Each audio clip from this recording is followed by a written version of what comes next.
नमस्कार मित्रांनो. महाराष्ट्राच्या राजकारणात पुन्हा एकदा मोठी राजकीय उलथापालथ होण्याची शक्यता निर्माण झालेली आहे. शिवसेना उद्धव बाळासाहेब ठाकरे गटांमध्ये मोठी खळबळ उडालेली असून लोकसभेतील 6 खासदारांच्या भूमिकेमुळे राजकीय वातावरण तापलेले आहे.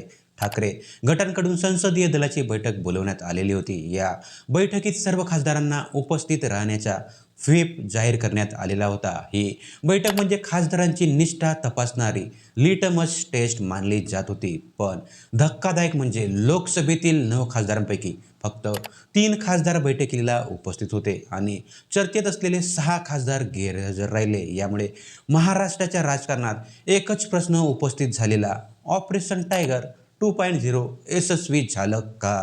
आणि उद्धव ठाकरेंची साथ सोडण्यामागचं खरं कारण काय आहे?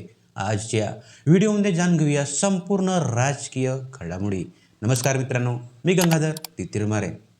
मित्रांनो, शिवसेनेमध्ये झालेली फूट महाराष्ट्रासाठी नवीन नाही. यापूर्वी आमदारांच्या बंडानंतर शिवसेनेत मोठा राजकीय संघर्ष आलेला होता. आता पुन्हा लोकसभेतील खासदारांच्या भूमिकेमुळे ठाकरे गटांसमोर मोठं आव्हान निर्माण झालेले आहे. ठाकरे गटाने संसदीय दलाची बैठक बोलावलेली. सर्व खासदारांना व्हीप देण्यात आलेला.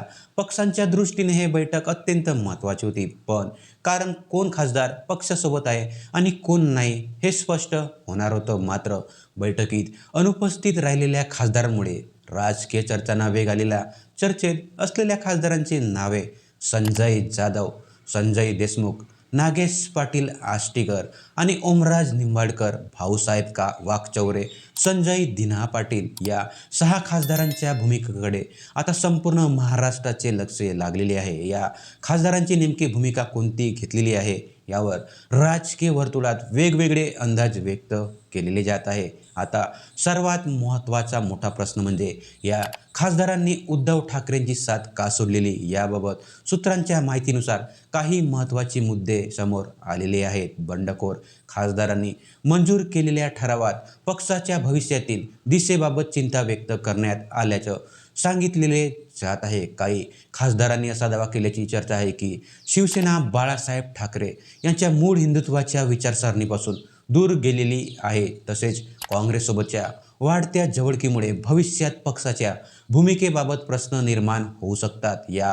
कारणामुळे नेतृत्वावर नाराजगी असल्याची चर्चा व्यक्त होत आहे. या प्रकरणातील सर्वात चर्चेचा मुद्दा म्हणजे शिवसेना ठाकरे गट काँग्रेसमध्ये विलीन होण्याची शक्यता. बंडखोर खासदारांच्या ठरावात अशी भीती व्यक्त करण्यात आल्याची माहिती समोर आलेली आहे. त्यामध्ये शिवसेनेची स्थापना ही काँग्रेसमध्ये विलीन होण्यासाठी झाली नव्हती असा मुद्दा मांडण्यात आल्याचं सांगितलेले जात आहे. तसेच काही नेत्यांच्या वक्तव्याचा संदर्भ देत भविष्यात पक्षाची दिशा बदलण्याची शक्यता व्यक्त करण्यात आलेली आहे. मात्र या सर्व दाव्यांवर अंतिम चित्र पुढील राजकीय निर्णयानंतर स्पष्ट होईल. आता या संपूर्ण प्रकरणाची पुढची लढाई लोकसभा अध्यक्षांच्या दारात जाणार आहे. ठाकरे गटांकडून अनुपस्थित खासदारांना नोटीस पाठवण्याची प्रक्रिया सुरू असल्याची माहिती समोर आलेली आहे. खासदारांकडून उत्तर मागवलं जाईल. उत्तर समाधानकारक नसेल तर पुढील कायदेशीर प्रक्रिया सुरू होऊ शकते. नवीन गटाला मान्यता द्यावी की नाही हा निर्णय लोकसभा अध्यक्ष घेतील. पण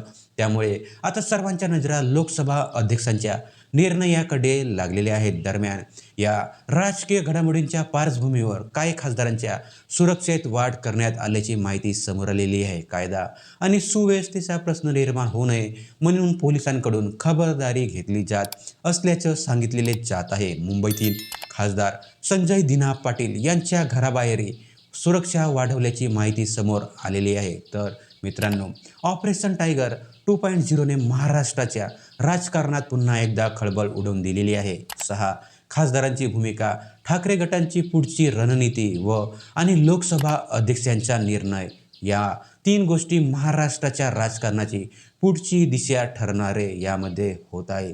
तर तुम्हाला काय वाटते यामध्ये? हे उद्धव ठाकरेंसाठी मोठं संकट आहे का, की ठाकरे गट पुन्हा एकदा या परिस्थितीतून बाहेर येतील? तुमचं मत कमेंट्समध्ये नक्की सांगा. व्हिडिओ आवडलेला असेल तर लाईक करा, शेअर करा आणि चॅनलला सबस्क्राईब करायला विसरू नका. तोपर्यंत धन्यवाद. नमस्कार.